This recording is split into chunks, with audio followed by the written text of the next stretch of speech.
ધાર્મિક સ્થળોનું ગુજરાતમાં મોટું મહત્ત્વ હોય છે. ત્યારે વાત કરશું કાગબર સ્થિત ખોડલધામની, તો અહીં મંદિરના પ્રાણ પ્રતિષ્ઠા મહોત્સવને 9 વર્ષ પૂર્ણ થવાના શુભ અવસરે ખોડલધામ ટ્રસ્ટ કાગબર દ્વારા ખોડલધામ સંગઠન કન્વીનર મીટ 2026નું ભવ્ય આયોજન કરવામાં આવ્યું છે. આ કન્વીનર મીટમાં રાજ્યભરના જિલ્લા, તાલુકા, શહેર તેમજ વોર્ડ સ્તરના કન્વીનરો અને સહ કન્વીનરો ભાઈઓ તથા બહેનો ખાસ ઉપસ્થિત રહ્યા હતા. તો વળી મહત્વનું છે કે આ મીટ દરમિયાન જિલ્લા, શહેર, તાલુકા, ગ્રામ અને વોર્ડ સ્તરના નવા કમિશનરોની નિમણૂક કરવામાં આવી હતી. રાજકોટ જિલ્લાના કાગવડ સ્થિત ખોડલધામ મંદિરની પ્રાણ પ્રતિષ્ઠા મહોત્સવને આજરોજ 9 વર્ષ પૂર્ણ થયા છે. આગામી 2027માં ખોડલધામ પ્રાણ પ્રતિષ્ઠા મહોત્સવને 10 વર્ષ પૂર્ણ થશે. ત્યારે 21 જાન્યુઆરી 2026ના રોજ કાગવડ સ્થિત ખોડલધામ ખાતે વર્ષ 2026 ખોડલધામ કન્વીનર મીટનું આયોજન કરવામાં આવ્યું હતું, જે અંતર્ગત ખોડલધામ ટ્રસ્ટના ચેરમેન નરેશ પટેલ દ્વારા મહત્વપૂર્ણ કેટલીક જાહેરાતો કરવામાં આવી હતી. જેમાં સૌથી મહત્વની જાહેરાત ખોડલધામ સંગઠનના અધ્યક્ષ તરીકે પૂર્વ મુખ્યમંત્રી આનંદીબેન પટેલના પુત્રી અનાર પટેલની નામની જાહેરાત કરવામાં આવી છે. આમ હવે પછીથી ખોડલધામ સંગઠનને લગતી તમામ બાબતોની કામગીરીની દેખરેખ અનાર પટેલ દ્વારા રાખવામાં આવશે. ઉલ્લેખનીય છે કે અગાઉ અનાર પટેલની મહિલા પાંખના અધ્યક્ષ બનાવવામાં આવ્યા હતા, પરંતુ હવે તેમને ખોડલધામના સંગઠનના સર્વેસર્વા બનાવવામાં આવ્યા હોવાનું સામે આવ્યું છે. ત્યારે આગામી સમયમાં ખોડલધામનું સંગઠન કઈ રીતે મજબૂત બનાવવામાં આવે છે, તેમનું રાજકીય પ્રભુત્વ પણ કઈ રીતે આગળ વધશે તે જોવું અતિ મહત્વનું બન્યું છે. જોકે માત્ર સંગઠન જ નહીં, પણ ખોડલધામ દ્વારા શિક્ષણ, આરોગ્ય અને ખેતી વિષયક પ્રકલ્પોની પણ જાહેરાત કરવામાં આવી હતી.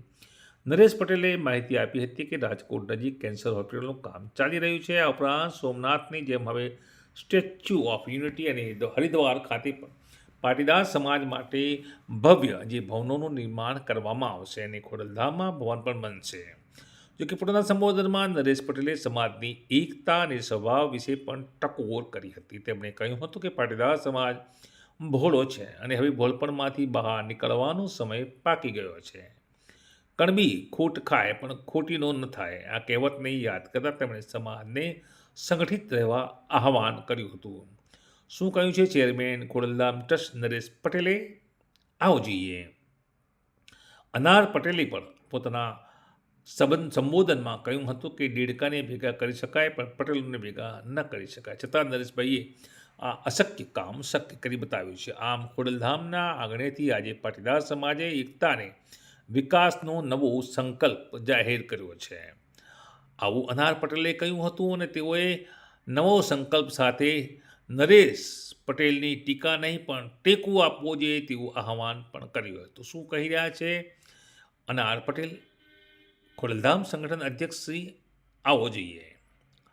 ગુજરાતના 31 જિલ્લાના ભાઈ બહેનોની નિમણૂક કરાઈ હતી અને સાથે જ ખોડલધામના તમામ સંગઠનના માળખાના અધ્યક્ષ અનારબેન પટેલને જવાબદારી સોંપવામાં આવી હતી. આગામી દિવસોમાં સંગઠન મજબૂત થાય તેવા પ્રયાસો પણ થશે. સાથે જ જેની બેન ઠુમરને પણ ખોડલધામના ટ્રસ્ટી બનાવવાની વાત કરવામાં આવી હતી. આમ શું કહી રહ્યા છે આ મુદ્દે નરેશ પટેલ, ચેરમેન શ્રી ખોડલધામ? આવો જોઈએ. તો આ હતા ધાર્મિક ન્યૂઝ અને તે રીતે ખોડલધામ ટ્રસ્ટ હવે વિકાસની વણથંભી જે વણઝાર છે તેમાં ગતિ કરી રહ્યું છે.